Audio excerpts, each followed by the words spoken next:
Promise. You can now see the Men Talk team live on Facebook at Isaac the Promise and YouTube on FBN TV. Sponsored by Dr. Anaya Tony, the Feet Lady at Anaya Health and Wellness Center. Call 360-5166 or 478-7416. He is the principal of one of the most prestigious schools in the Caribbean. How did he get there? What are his challenges associated with maintaining the reputation of this prestigious school? How is the school coping with the new normal? What are his thoughts on the education system in Trinidad and Tobago? Meet David Simon, principal of Queen's Royal College. He's our guest on Men Talk, Monday 29th November on Isaac 90.1 FM. So join me, Noel Professor Richards, my co-host Huey Cuffie, George, and our guest, Mr. David Simon. It's School Talk on Men Talk, Monday 29th November, 6:30 p.m. on Isaac 98.1 FM, The Promise. You can now see the Men Talk team live on Facebook at Isaac the Promise and YouTube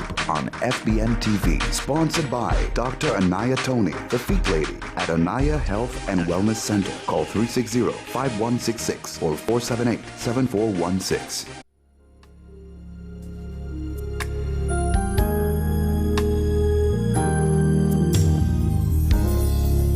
To the men who feel like you're at your wits' end,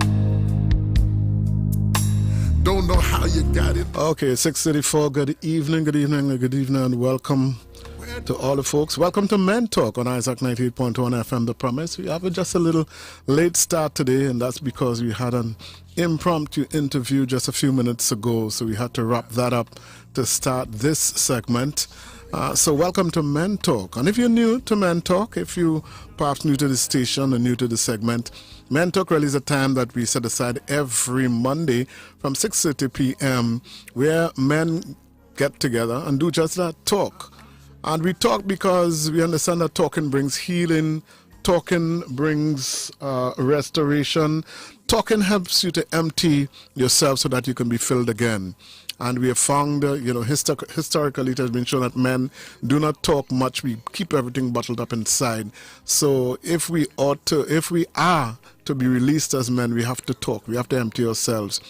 Talking helps us to understand what is going on in each other's minds. And so we help to grow together. And the purpose of the program really is to really get better men, better brothers, better sons, better fathers, better husbands, better boyfriends. That's what it's about. And we've been doing this for so many years. I know it's over 15 years. And today is no different. So we're ready to talk. Now, if you're new to the program and you're a female, I want you to listen to this very carefully. It's an interactive program where the callers get a chance to ask questions, make comments. However, ladies, listen to this carefully, please. I've been saying this. I think I need to probably record it and play it right throughout the day. If you're a female, then you're not allowed to call, and you're not allowed to call because it's Men Talk. Okay, so when it's time to call in, ask questions, make your comments, we're going to ask you, please, if there's a male around you, your son, your husband, somebody, and you have a question, let them call. However, ladies, you can still interact with us. We have a number that you can call and send a text message. Take the number down right away. It's 275-1981. 275-1981. Ladies, that's your number. Please do not send a voice note. It's a WhatsApp number. Send a WhatsApp text message with a question, a comment, or whatever you want to share, but please do not call that line and don't send a voicemail. I would not be able to play it for you because the program is called Men Talk. And we value your contributions, ladies, but text it to us, okay? So straight away I want to introduce my co-host, Huey Cuffie. Huey, good evening and welcome. Are you there? Good evening, Professor. How are you doing? Good to have you and good to have you back. I know you would enjoy this program today. But before I say why, we're gonna have to introduce our guest. I don't know if George is online. Is George there? George doesn't seem to be online. So let's introduce our guest straight away, so folks will know who it is. No, well, I guess you know who it is already because you've been hearing the promo running. He is the principal of what is said to be the most reputable school in the Caribbean. Well, I heard that statement once, so he's going to tell us if that is so or not. But we want to introduce Mr. David Simon, who is the principal of Queen's Royal College. Mr. Simon, are you there? Good evening. Good evening. Good evening to you. Good evening, Huey. And good evening to all of your loyal listeners. Yes, I'm here. Wonderful. Glad to have you here. I've wanted to have you on this program a long time.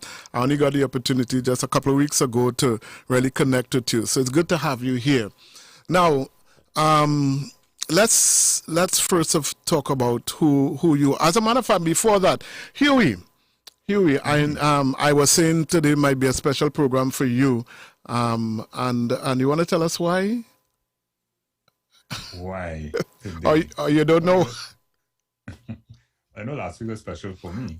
I celebrated Well, 25th. yes, you celebrated the anniversary, and we sent out anniversary greetings to you. Yes. All right, it will come up. It will come up later on. It will come up right today. Yeah, I'm sure. It's just a simple thing, but it will come up. So let's get back to Mr. Simon. Tell us about yourself. Who is David Simon? Well, I would like to think that I am a very simple individual. I was actually born and grew up in Grand Riviere, Togo. I spent all of my primary school years going to a very humble but very comfortable and wonderful educational institution known as Grand Riviere Anglican School. I spent the first 7 to 10 years of my life before I wrote Common Entrance. I am the child of Maria and Kenneth Simon. My early childhood was very, very enjoyable growing up in Grand Riviere, Togo. I come from a pretty large family. So when I say family, you know how the country is, you live there. I had my brothers and sisters that I lived with, but we had all of our cousins, etc. So we felt very family oriented. And from there, I was able to succeed at Common Entrance, very first person from my village to pass for Queen's Royal College. Mm-hmm. So I attended Queen's Royal College and I started there in 1980. It meant I had to migrate, internal migration, to come down from Grand Riviere to Belmont, where I spent the better part of my life living with a great aunt that took care of me, and not only me, my entire family, who would sometimes take the sojourn to Port of Spain to do a number of things. In fact, she's still alive. A young lady by the name of Eureka McQueen. She's actually 95 years old. Wow. And I spent quite a lot of my time, well, all of my time going to Queen's Royal College there. From QRC, I then went to the University of the West Indies. And following that, I worked at the Small Business Development Company for a while. I worked at YTEP as a tutor before I actually got into teaching. When I got into teaching, I spent some time at Shigwana's Junior Sec, Carpichaima, Junior Sec, Carpichaima, Senior Comprehensive, and then I came to Queen's Royal College in 1993, and I've never left since. Mm-hmm. In a nutshell, I think that is David Simon. So you grew up in the era of pitching marbles and flying kite and that sort of thing?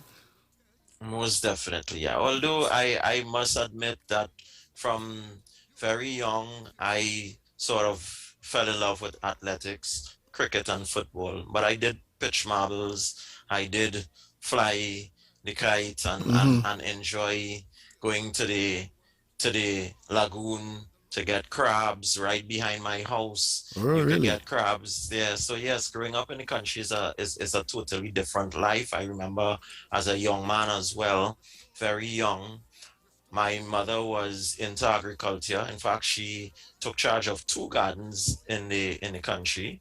And I went on numerous occasions with her. And from there, I developed a little entrepreneurial spirit so that I would assist in the selling of the produce. And then I started to sell some coconuts and that sort of thing. So I also, from a very early age in primary school, got into some degree of husbandry. My parents invested in some pigs, and I was able to mine some of those pigs for a while, sell at Christmas time, make a good bit of money as well as a young man. So those were very, very fun days, very fun days. Christmas time was very special in the country when Jillian, Ken, Charmaine, myself, we will go with my cousins, Christy, Ava, Juliet, to our families' homes. It was wonderful. Yes, growing up in the country. Yes, it allowed you to do some things that in Port of Spain many individuals would not have done in the urban areas. Yeah, I hear you. You know, from the time you said common entrance area, that's why I asked you about the pitching marbles and thing, because that kind of dated you, really. I grew up in that area, that era as well, with the pitching of the marbles and flying kites and rolling roller and jockey in the canal and that kind of thing. Canal, yeah, yeah. Wabi in the canal, yes. I don't know if Huey knows about that. Huey's, Yes, you know. as did I. All right, so let's talk a little bit about. Now, you said you went to Queen's Royal College, right? Yes. Did you at any time or desire to be a teacher? What was your aspiration when you were growing up? What did you want to do, you know, with your life? Well, it is interesting, because my father, I come from a long line of teachers. My father was a teacher. He spent many, many years teaching on the North Coast, all throughout Toko, Kumana, in Grand Riviere. And then he spent many years at Mova Anglican, where he really excelled as a teacher. And I had a number of members of my family from a very early age who were teachers. I remember one of my uncle's wives, Clarence Simon. His wife was called Maureen Simon. She was one of my earliest teachers. And there were a couple individuals in the village that were teachers. And they always left a great impression on us as youngsters in the village. My father was well known. He was well respected in terms of his profession. So I always had that in me. Though I must admit that my very first love was probably law. But teaching was always there. And when I did get into teaching, I just remained because it is something that I love thoroughly. I enjoy teaching. Let me just go back just a little bit. How does a student, a young man from Grand Riviere, said it, end up in QRC? I mean, that's a long way from QRC. So how did you end up there as a student? And it's kind of strange when you think about zoning and these things. How did you end up there? Well, I'm going to enjoy telling this story. Actually, when I was a very young boy again in the country, I remember I had a distinct memory of that day when electricity was brought to Grand Riviere. Because when I grew up, my very early years, there was no electricity in the village. I know about the lamps, the kerosene lamps with the lampshades, getting your gazette paper to clean the soot out of the lampshades and that sort of thing. Not that I did it, but I remember my mother having to do that, etc., in our very small but comfortable home. When electricity came to the village, I do remember that on that day, it was a very big occasion. And Dr. Eric Williams, who was the Prime Minister at the time, paid a visit to the North Coast to commission electricity in that particular area. I was always an avid reader, so I knew who Dr. Eric Williams was. And then getting some more information, I heard that he went to Queen's Royal College. So that left a lasting impression on me. From time to time, I would take the journey into Port of Spain at carnival time, and I would stay by my very great aunt in Belmont. And on a number of occasions, she would take us around the savannah to see the parade. And I remember on one occasion coming around the savannah and seeing this really awesome structure. And I asked, well, you could read what it was. I asked about it, and then I got to understood that was Queen's Royal College. And from that day on, I said, this is the school that I want to go to. It didn't matter whether I was going to Grand Riviere Anglican. I came from a home where education was very important. As I told you, I had several members of my family who were teachers, of that extended family. My father was a teacher. My mother, though not going on to formal education, was very intelligent, and she had quite a knack as well for her English and maths and social studies, etc. So I got a great deal of assistance at home from my mother, because my father, working in Mova, was away during the week, so he would only come home occasionally on the weekends. However, he did a wonderful job in preparing me for my common entrance exam, as well as some great teachers that I had in Grand Riviere Anglican. My principal was a guy by the name of Alfred Seeley. I would later go to school with his son, Roger Seeley, at Queen's Royal College. He was a wonderful principal, and the school was geared towards preparing us. I had my own dreams and my aspirations of attending Queen's Royal College, and with the pushing of my family, my mother and my father and other individuals in the village, I had an aunt by the name of Angela Harry and an uncle, Hollis Lincoln. They would always encourage you, ensure that you always had the support. So I guess it is with the communal support of Grand Riviere, that village community, and my father and mother, that I was able to realize what looked like a far-fetched dream. But I want to say that no dream is far-fetched if you're willing to work hard to get it. Indeed. It was interesting that I share a similar story in terms of what would have, attracted me to KRC. Is the exact two things. The whole aspect of, the first and foremost, the first Prime Minister going there, as well as other great thinkers of our society, C.L.R. James, Lloyd Besson, and others. And then even when you go in the hall, I think the first experience in going in the hall and seeing all the names of the scholarship winners there, that as well, would have impacted me. And then secondly, the fact that, the magnificent structure of the building. So, it's very interesting that you would have shared that as one of the impacts for you. That definitely was for me. And interesting, I had the pleasure. I think I was in first form when you were in fifth form or sixth form. Yes. When I was in sixth form, yes. Well, let's see here, before you continue, this is what I was talking about, because I know at some point in time you had to let the people know that you are a QRC old boy. I thought I was a foregoed. No, not at all. Not everybody knows that. Yeah, and then I get in the Patrice sent my text, when I went QRC. So okay. Yeah, but I remember reflected on when I found out that you were going to be in the program. Interesting enough, when Professor you were starting the clip, I said, I feel David Simon, I just feel so, and so said, so done. But I remember, many times my voice getting hoarse saying QRC want to go. QRC. Used to play for the side, huh? Oh, you used to play for QRC? Yeah. Yes, I played for Queen's Royal College. Wow. I played football. I wasn't, most definitely, I had far more talent in athletics. In fact, I was quite good at athletics, if I may say so myself. And it was perhaps the speed that afforded me to get on to the football team. But I did play 2 years, at the highest level at QRC. That last year being in 1986-87 season, where I played a lot more for the team. Yes. Well, let me just say.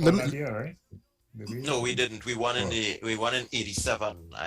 If I could recall, we won in 1987 with Roger Giuseppe and Arthur Francis, Roger Prince, Ramesh. Yes, we won the North Intercal that year. So we won the year after I left. Right. Yeah, Huey, You need maybe the foundation. I should just let you guys talk, and I will sit and listen, because the closest I got to QRC, now QRC was my first choice when I did common entrance. At least that's the only school that I knew I wanted to go to. I didn't quite make it. So I have a chance now to relive that dream to my son Joshua, who's in Form 4 in at QRC.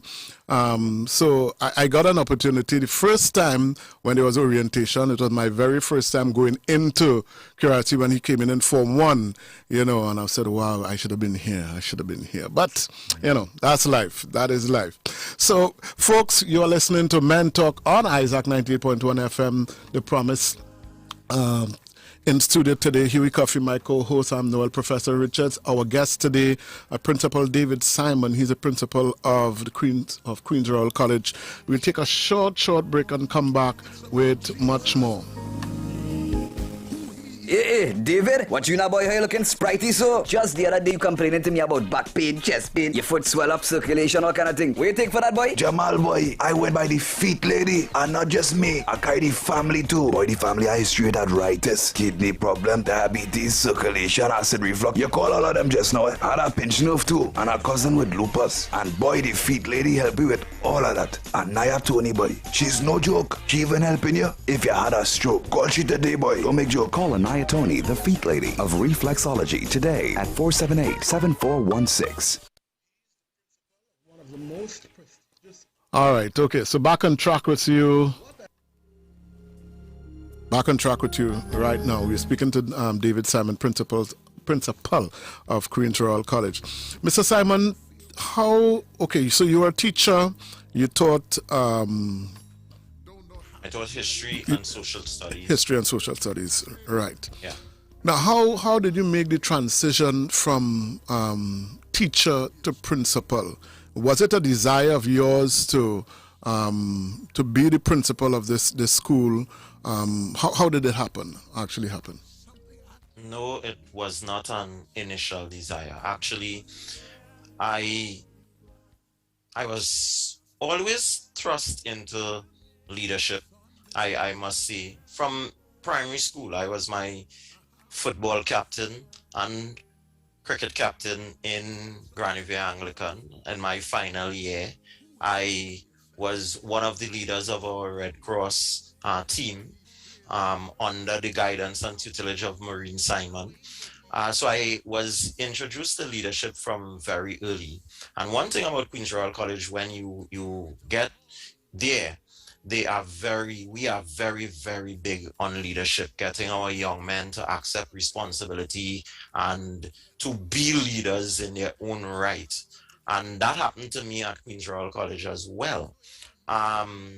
So when I came to teach in the school, there were a number of individuals, people like Mr. Francis Warner, Mr. Norman Lambert, who played a really important role in my own development. I remember after the very first day I walked into the school, I chatted with Mr. Lambert and my principal at the time, who was Winston Douglas.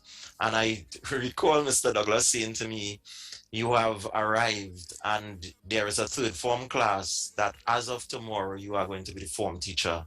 I will be asking that form teacher to be relieved and you are going to take that class. It is a somewhat difficult class." And I got my rundown on the class. And the next day I was the form teacher of the class. It showed the type of confidence that they had in me because they knew me as a student. I was indeed the vice head prefect of Queens Royal College and I was the valedictorian of my year, so that they were fully aware of what I was able to produce.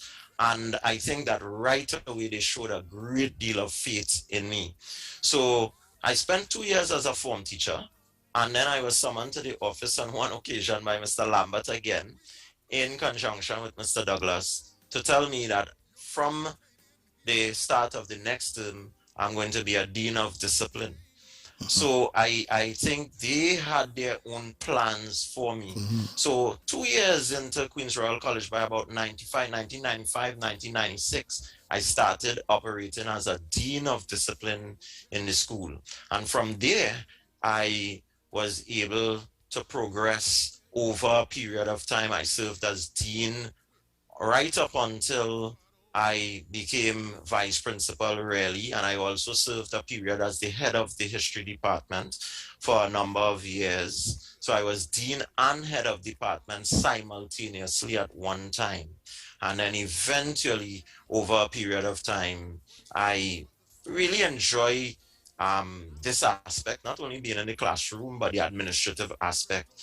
And I started to pay a lot more interest and take interest in it. And I must credit two individuals, two of my past principals when I was a teacher, Mr. William Carter, and even more so, Mr. Leonard Hinkson, who I had the privilege of operating as his vice principal for a number of years. They both taught me quite a lot, and especially, as I said, Mr. Hinkson, because I was a vice principal under him. And interestingly enough, when Mr. Hinkson was about to retire, he called me into the office. We had a wonderful working relationship. And he said to me, I am going to retire in a couple months. And I was in total shock because he kept saying it, but I didn't believe that because I knew he had a number of years. And I must admit that I was extremely terrified thinking about the possibilities of having to lead Queen's Royal College all by myself. But he readily assured me that I was ready because he, of course, would have been my supervisor working with me. I operated from the comfort zone of having him as my backdrop. But I was really thrust into it very, very quickly. And in a couple of months, I was no longer the vice principal. I was acting principal, and then inside a year was confirmed as the principal of Queen's Royal College. So what terrified you? Was it the thought of being principal or being principal of this particular school? Because Huey was talking just now about walking in and seeing all the names of all the scholarship winners and that sort of thing. I know at QRC I've seen the past principals. And even though I don't know them, I mean, you just look at the picture and you see these men, they look so stately, they look, almost terrifying to someone like me. So was it that scared you, having to walk in that, I don't want to say walk in their footsteps, but to follow them and their legacy or what they have left? Was it that scared you, or just being principal? No, it was being principal of Queen's Royal College. Actually, I never applied to any other institution. Quite frankly, I would have preferred to remain as a dean in QRC than to be a principal anywhere else. That is just me. So I never applied for the job at any other institution. And I'm not interested in that job at any other institution. This is the institution for me. It represented the legacy, the strong legacy, the history of the college, the significance of the college, the fact that I myself would have attended the school, and that it is in my heart, and the responsibility that I am going to now have on my shoulders to ensure that that legacy is not derailed, but in fact, it is going to be magnified in so many ways through my actions. That is something that can humble you and can bring a certain degree of nervousness and fear. But nervousness and fear is not necessarily bad characteristics, feelings. It is how you manage those things. It is what keeps you on the edge. It is what gives you that drive to continue, that drive to never believe that you have arrived and that you have succeeded. It exists even up to this day, though I'm far more confident now, having been in the hot seat for over 8 years. Wonderful. I want to ask Huey a question, though, Huey, if you don't mind. So you were a student of QRC. Did that at any time make you feel and I'm asking this question because in my era when I grew up, if you're going to like QRC and St. Mary's, you felt superior to everybody else. You talked superior. Did you at any time have that sense of, hey, I go into QRC, boy, and I don't know what school you're going to, but you're not as good as me, that kind of thing. Did you ever go through that kind of thing, or did you see that happening, Huey, at any time? I mean, I definitely have a sense of pride when you're going QRC, and to the point where you're thinking that, okay, better than others, or, they're not as good. I mean, me personally, I wouldn't have had that as much. I mean, it does have a sense of pride. You feel good that you want people to know what school you're going to. The monogram on your shirt, many times people don't recognize it. So there's that sense of, pride that, in terms of what you're doing. But I mean, I think my upbringing was one that you don't want to feel like you're better than others. So, I think for me, it's just a matter of sense that here I am in a school that these persons, leaders that I admired, they have walked these hallways, that sense of awe. I think for me, I mean, obviously, I'm 50 now, so it's far removed in terms of memories. You could be selective in your memories. But what I do recall, though, is the camaraderie. The friendships. I think for me, that is what it was about. I think that one of the things that you always had a sense of is, for want of a phrase, down to earthness. I think that is something that you always appreciated. So in notwithstanding that you would have gone to school with such a rich heritage, what I've always appreciated is that even up to this day, the persons who your fellow alumni who have gone to QRC, the humility, the fact that, they're easygoing. There's that sense of, as Mr. Simon shared, the whole aspect of leadership, right? I mean, I'm a leadership consultant, so, that is something that continues, so that sense of leadership, that sense of being able to, you're approachable. And so that was something actually, ironically, that you felt that's, I won't call names or anything like that, but you felt that other schools, would have pushed that, feel that you're above you and superior. But you definitely did not get that there. So there was this sense of, look, you're part of a community, that, there is that sense of responsibility, but also that, it wasn't that us against the world type of thing. I think interesting, that is what I would have appreciated. I appreciated the fact that this was a school that had a sense of community and was comfortable interacting with others. And so you didn't have to feel like, you, in order to feel good about yourself, you had to feel better than others. And even in the school now, we would have had persons from a wide range of backgrounds, social backgrounds, ethnic backgrounds, in terms of economic backgrounds.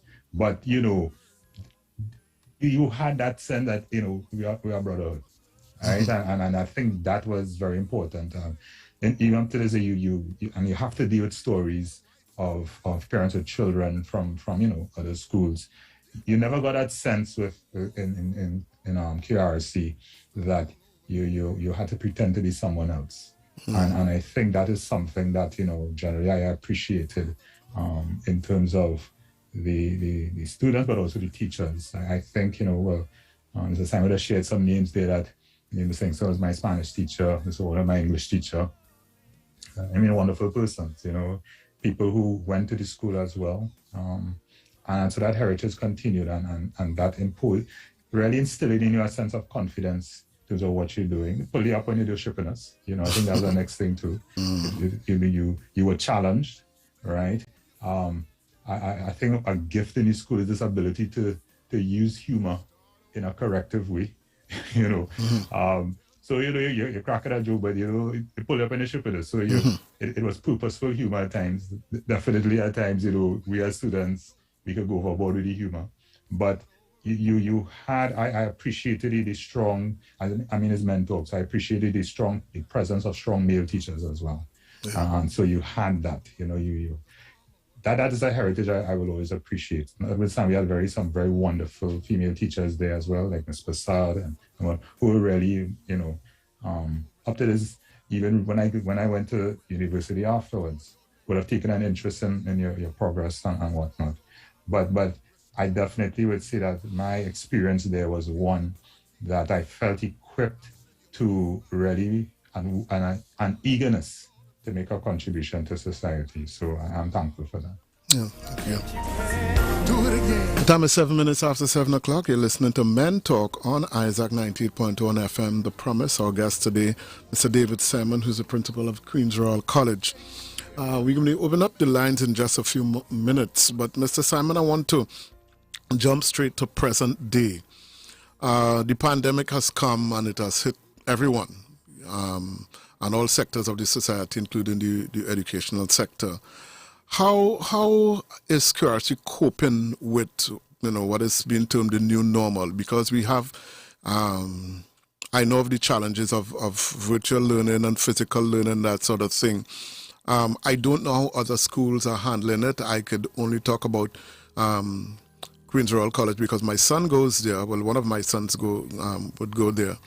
As the principal, as the person who is in charge of the school, how are you all coping with this new normal? What are the challenges that you're experiencing right now? There are different levels to answer that question. Mm-hmm. How is QRC coping as an institution? So I'm going to speak as an institution. Mm-hmm. I think we are coping quite well. Luckily, just before the pandemic, through the efforts of our PTA under the then president, we had moved towards getting the school ready for the virtual platform. We weren't there. The pandemic actually pushed us into the deep end of the pool. But when we got into the deep end of the pool, being Royalians, we floated, and then we were able to swim a couple of meters. And now I think we are swimming laps of the pool very, very comfortably. An Olympic-sized pool, I think we are swimming in right now. We're continuing to learn, and definitely we are continuing to grow as an institution.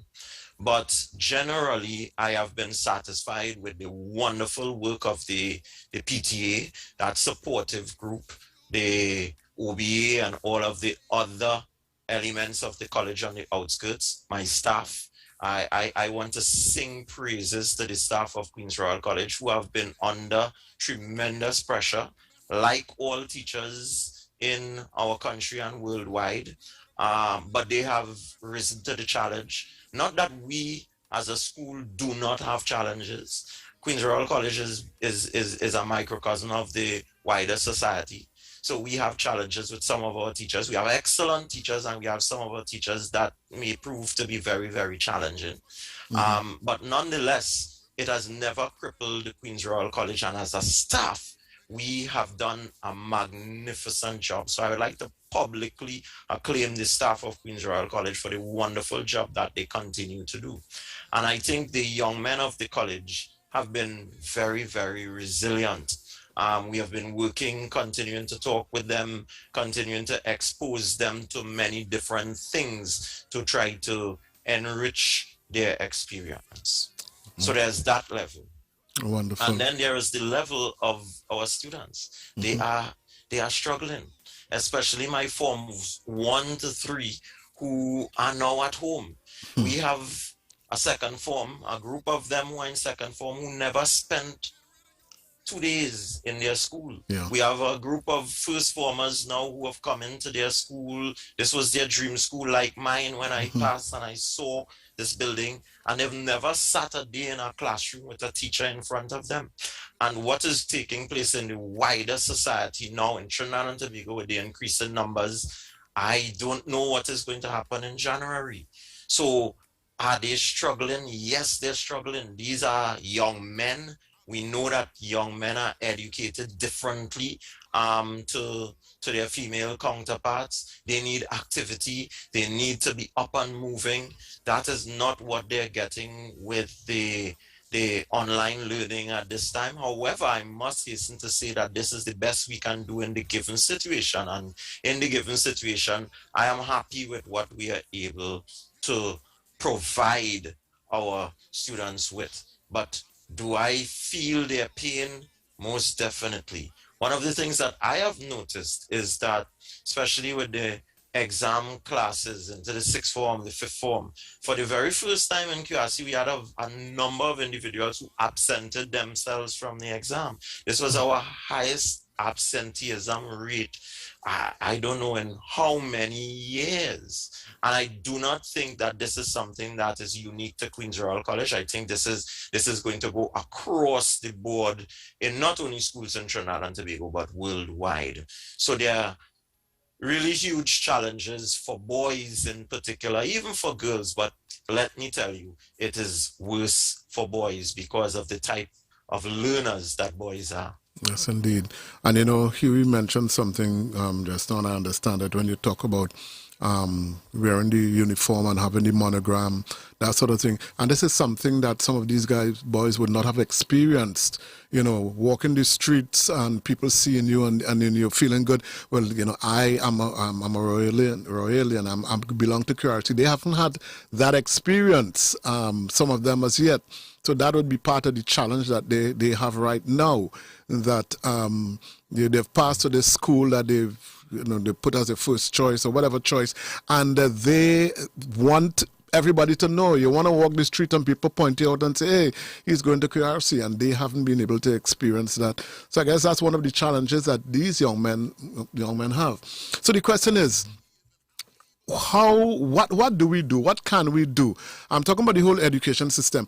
Is there anything else that can be done, that needs to be done, that should be done, that isn't being done right now? And I'm not just talking about QRC. I'm talking about Trinidad and Tobago. Is there anything else that we can do to make things better, to make life better, to make it easier for our students?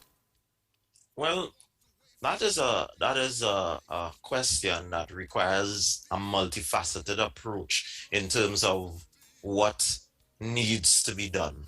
There, almost every sector of our society needs to do something better. When people talk about education, they speak about teachers, and you hear sometimes some very unfortunate, sometimes true statements being made about us as teachers and administrators in the field of education.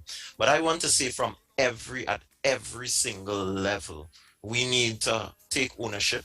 We need to have very honest conversations about how do we change the educational structure. And where I'm speaking here at the governmental level, at the business level, businesses need to recognize that they have a real important role to play in terms of investing at the societal level, in terms of many of our organizations such as the church and the police and all of these other organizations. There must be collaboration to take place amongst all arms of our society geared towards an improvement of our education system.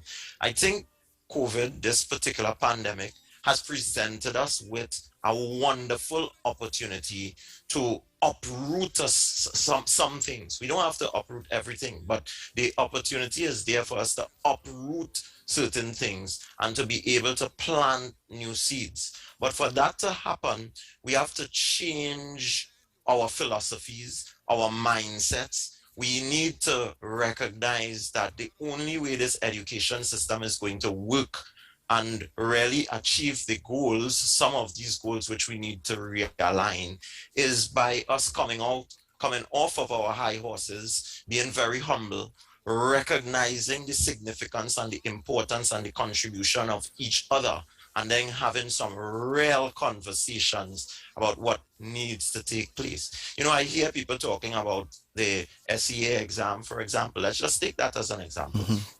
That needs to go. But anybody, yes, that is a fact. But what do? We need to have very serious conversations about what is the time frame we are talking about? What are we going to put in place? How are we going to approach education?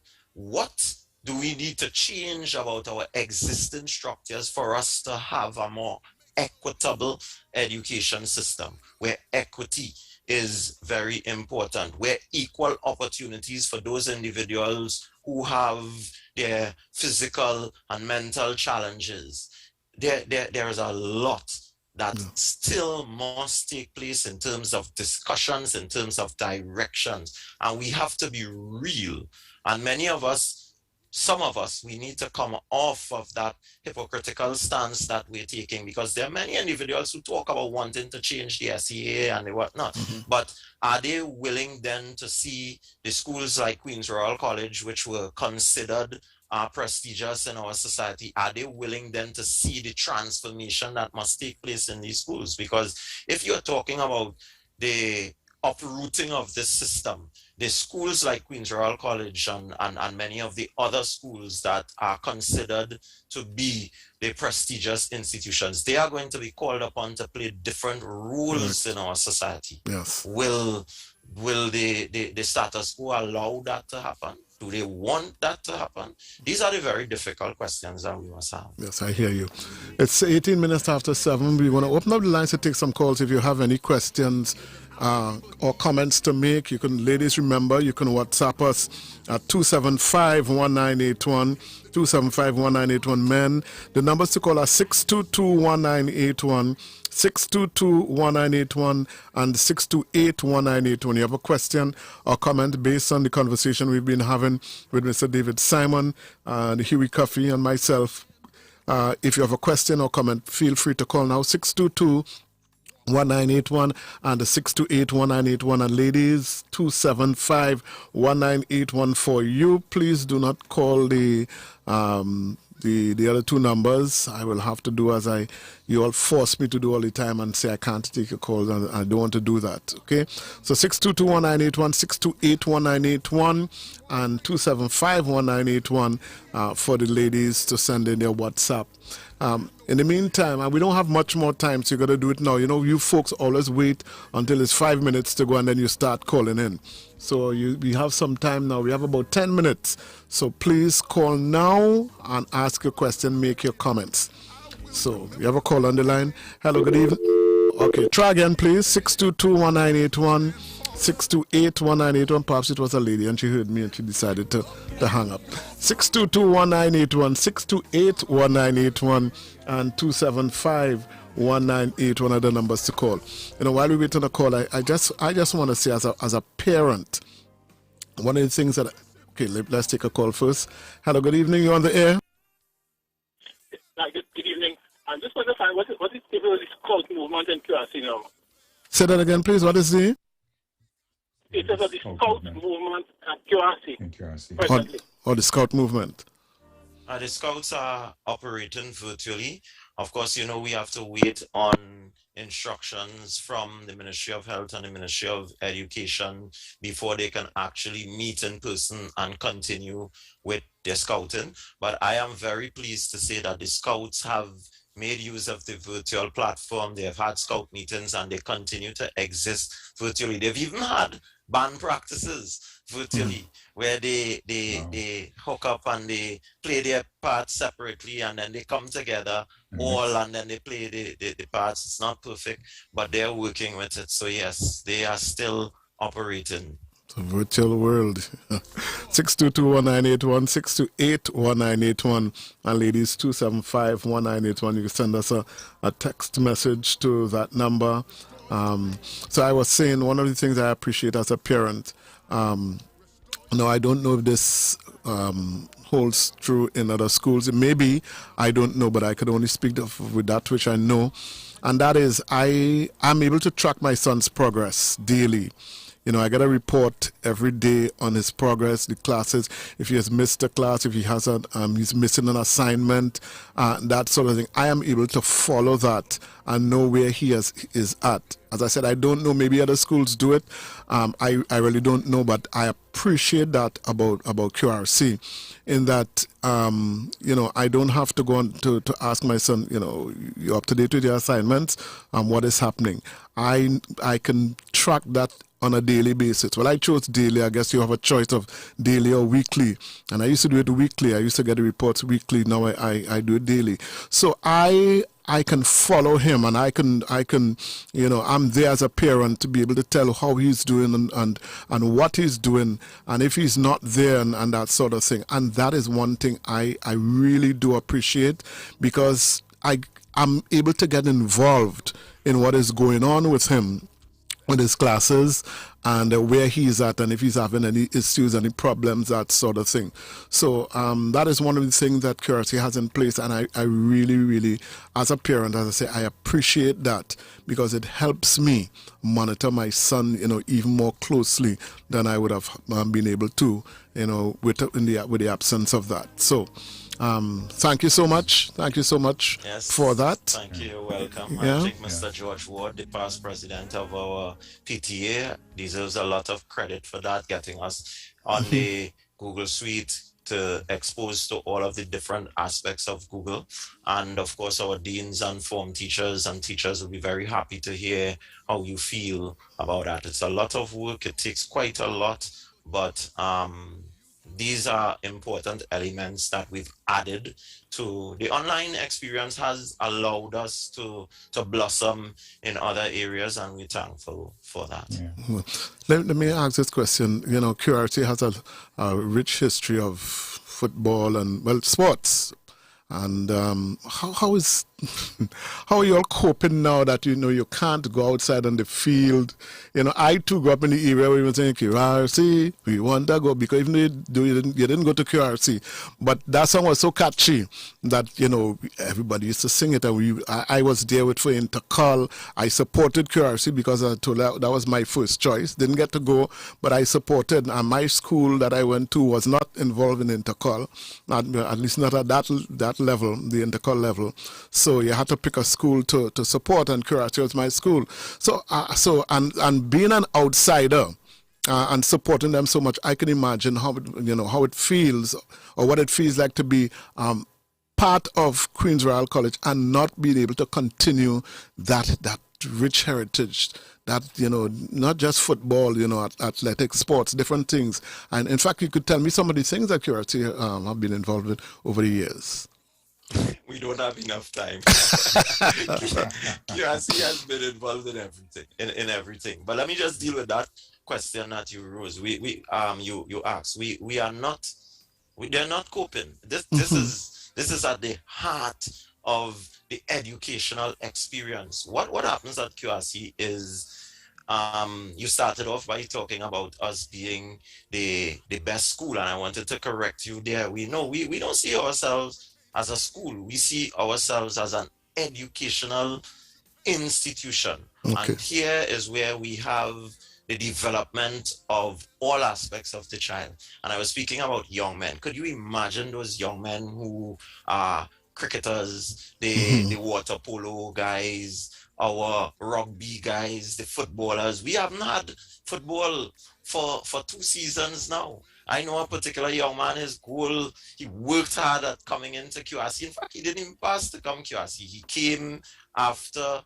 a year working, and he was able to get in. He always wanted to play for QRC. He has yet to set his feet on the field to play for the college that he wants to represent. What we use to motivate them is, okay, this thing is going to finish maybe next year or so. Push for sixth form, work hard academically, and then you're going to give yourself 2 extra years. But for young men who have to be educated in this particular way, and young ladies as well, but young men as learners, how they learn, activity is key to their success. So our boys in our young men at Queen's Royal College and throughout Trinidad and Tobago and throughout the world, they're suffering. Children are finding it very, very difficult at this point. Yes, I could well imagine. You want to represent and you can't do that. Let me just ask you quickly, because we only have a few more minutes. How has education itself, learning, changed from the time you were growing up?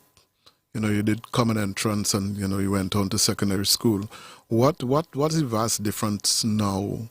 Is it easier for a young man, a young lady, to pursue their goals, to get a proper education, a good education?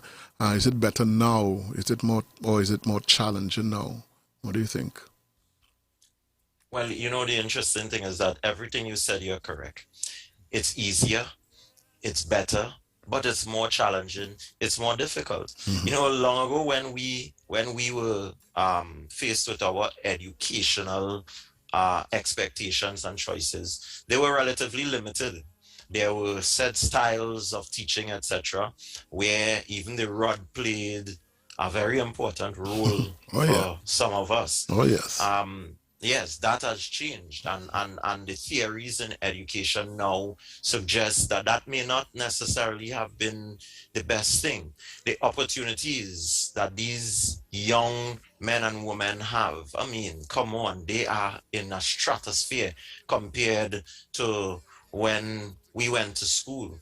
Certification was very important. Now, there is an emphasis and there is a moving away from just that certification, but a development of skills. You have young men and young women who can decide at even not going into secondary school or at the end of fifth form that they are going to be involved in coding and they are going to be doing all they want to get us involved in building games, etc., robotics. Right, that does not require you to finish A levels, etc. The development of certain skills has really changed the face of education as it has pushed it in certain directions. The recognition of the vocational skills, that is something that is changing our world. Imagine, you think about doctors, lawyers, etc., but think about the plumber who is coming to your home, the builder who is coming to your home, the electrician. Think about the money you have to pay them to do simple tasks. Right? The face of education is changing. It's changing forever. And the pandemic has actually pushed us towards that change even faster, which is not such a bad thing. You hear the government, you hear different arms of our society speaking about the digitization of the education system of our world. That is going to be the new face of education. Technology is going to drive us into areas that we, when we were educated, could not simply think about. But during that time too, we learned certain skills. We had to be patient. We had to be very resilient. This generation doesn't necessarily have that. They everything is at their fingertips. And there are advantages to that, but there are disadvantages to that as well. Indeed. We're coming to the end of our conversation today. Mr. Simon, I want to ask you a question. I trust that you'll be able to answer it. Are you satisfied? I want to ask you to do a little bit of self-assessment. Are you satisfied with what you have accomplished, during your tenure as principal of QRC? Are you satisfied that you've done enough to maintain the standard that has been set, by your predecessors? Or do you think there's more to do? A little bit of self-assessment. No, I'm going to answer that question, by saying what Huey would have said. I don't think it's up to me, in all honesty and humility, to determine and judge myself. I have certain goals. I've been able to achieve some of those goals. I've not been able to achieve some of those goals. My tenure as principal of Queen's Royal College continues as long as the Lord gives me the breath of life, until I am asked to retire by the government of Trinidad and Tobago and the Ministry of Education. I'm quite happy with some things that I've been able to achieve. There are other things yet to be achieved, but in terms of the judgment, I don't think that I am going to do that. I'm going to leave that to others to so do. And I'm sure that depending on who you speak to, there are some that would be very satisfied and would speak in a glorified manner about me. There may be others who will not necessarily speak in such high, standings of me. I am prepared to listen to all sides, see what has worked, see what needs to work, and continue to improve as an individual, as a professional. But what I can assure you is that QRC is going to continue to rise as an institution, because QRC is not about David Simon. It's not about any other principal that went before. It is about the entire community, what we represent, and what we know is in our DNA to achieve. When you come to Queen's Royal College, greatness, that willingness to be successful, that desire to be humble, to work assiduously to achieve your goals, that is what is in our DNA. That's not up to David Simon as a principal. That Well is said. up to the fabric of Queen's Royal College. Well said, well said. Okay, we are just about out of time. Huey, I don't know if you have any final words, Huey? Yeah, I just want to say to Mr. Simon is, I want to commend you for the work that you're doing and taking on the mantle. I think it is gratifying for an institution to be able to, from within its own, to actually be able to source leadership. That is definitely, a plus. And I just want to, just pray God's grace and wisdom for you in terms as you continue to, with the teachers and with others, just, continue to develop the young men. And I know that from even our time, there were young women who would pass through as well. All Roy aliens, even Hyacinth, she would have said something on Facebook there. Yes. So definitely want to say thank you for all that you're doing. And in terms of the humility, the upbringing, where you come from, never forgetting that the small beginnings, even someone from your village on Facebook saying that they went to school with you. So I think that is something I will always encourage persons that, no matter where you started, by God's grace and that sense of character, you can indeed do great things. So thank you very much. Thank you very much, Huey. Wonderful. I really do appreciate those words coming from you. And yes, the humility is very important. But when you're born and you grow in a rural district like Granivere, there is nothing but humility that you understand. Wonderful. Such is the life. And Queen's Royal College would have just sort of pound that in you even more. And QRC, you're not allowed to feel haughty. You would be struck down immediately. That's not what we're about. Actually, that's one of the questions I wanted to ask, in terms of, what do you instill into your boys in terms of how they treat others and how they feel in that thing. So I'm glad to hear you say that. Mr. Simon, I want to give you 30 seconds to do one more thing for me, please. I know you connect with your students every day, but I want you to, talk to your boys for 30 seconds. Tell them something, just give them some word of inspiration, something at this particular time. Well, as I always say to them, this indeed, though challenging a time, is a time for them to be resilient, to show exactly what they are really made of. And I'm not only speaking to the boys of Queen's Royal College here, I'm speaking to all the children of Trinidad and Tobago and anybody who is listening to me.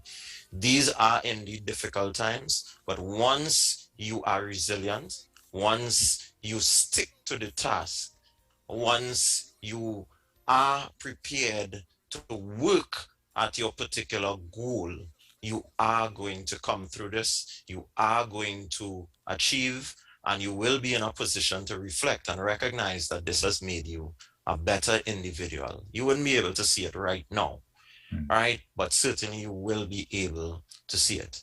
To all, any of my Royalians listening, I say that you continue to work with pride, understand what is in your DNA, and understand what has been scripted for you as a result of the institution that you are privileged to be a part of.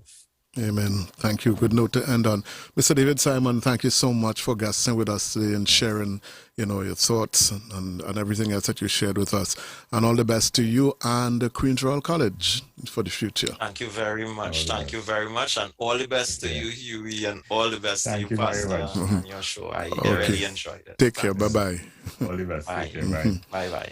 Bye-bye. He's the principal of one of the most prestigious schools in the Caribbean. How did he get there? What are his challenges associated with maintaining the reputation of this prestigious school? How is the school coping with the new normal? What are his thoughts on the education system in Trinidad and Tobago? Meet David Simon, principal of Queen's Royal College. He's our guest on Men Talk, Monday 29th November on Isaac 90.1 FM. So join me, Noel Professor Richards, my co-host Huey, Cuffie, George, and our guest, Mr. David Simon. It's School Talk on Men Talk, Monday 29th November, 6:30 p.m. on Isaac 98.1 FM, The Promise. You can now see the Men Talk team live on Facebook at Isaac the Promise and YouTube on FBN TV. Sponsored by Dr. Anaya Tony, the Feet Lady at Anaya Health and Wellness Center. Call 360-5166 or 478-7416. Hey, David, what you now boy, how you looking spritey so? Just the other day you complaining to me about back pain, chest pain, your foot swell up, circulation, all kind of thing. What you take for that, boy? Jamal boy, I went by the Feet Lady, and not just me, I carry the family too. Boy, the family history with arthritis, kidney problem, diabetes, circulation, acid reflux. You call all of them just now. Had a pinch nerve too, and a cousin with lupus. And boy, the Feet Lady help you with all of that. And Naya Tony boy, she's no joke. She even helping you if you had a stroke. Call she today, boy. Don't make joke. Call Anaya Tony, the Feet Lady of Reflexology today at 478-7416.